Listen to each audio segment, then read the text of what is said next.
Your squash problem is not your technique, it's not your backhand, your fitness, or even your shot selection. It's your body language, and your opponent can see it clearly every single rally. Whether you realize it or not, you're constantly sending signals on court, and those signals can either give you an edge or hand momentum straight to your opponent. Squash is not just about hitting good shots, it's about what you communicate between those shots. Body language controls momentum in squash far more than most players realize. After a long rally, whether you win point or lose it, your reaction matters. If you stand tall, keep your head up, and maintain a strong posture, you send a very clear message to your opponent. That message is simple: I'm ready to do this all over again. Even if you're tired, the posture alone can plant a doubt in your opponent's mind. Something as small as the way you walk to the service box can also influence the match. If you walk with purpose, shoulder back and head up,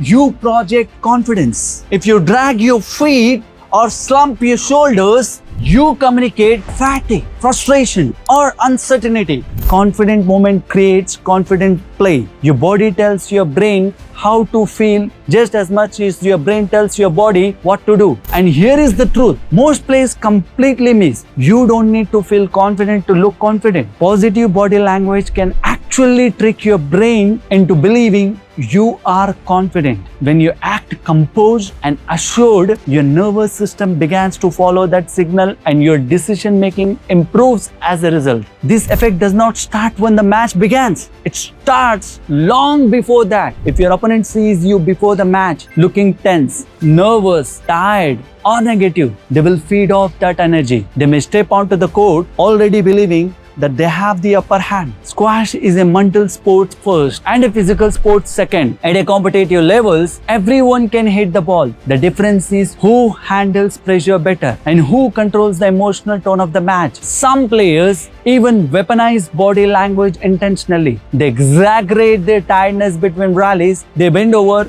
slow their movements, and look exhausted.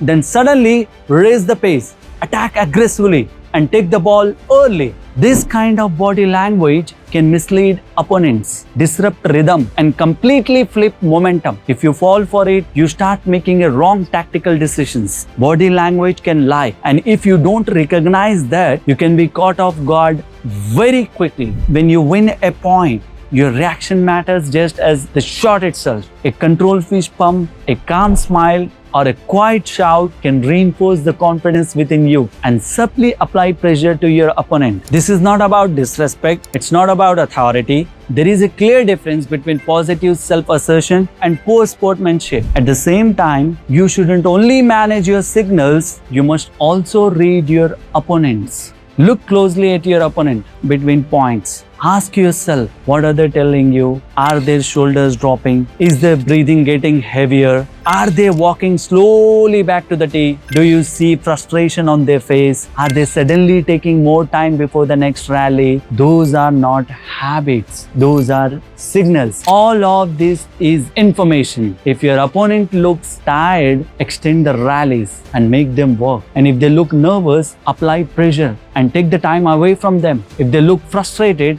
attack with purpose and force them to make decisions under stress. Reading body language allows you to build a smarter strategies in real time. I have personally lost matches purely because I ignored body language, both mine and my opponents. And I have also won the matches simply by acting on it. At higher levels of squash, technical ability is a given. Everyone can hit quality shots. The real difference is who controls the moment, who manages the pressure better, and who projects belief when it matters most. Body language decides that. So next time you step on court, don't just play the ball. Play the person standing in front of you. Control what you communicate. Read the signals your opponent is giving away and start using body language as a competitive advantage. If you want an edge that most players completely ignore, follow for more real squash performance insights and start winning rallies before they even began.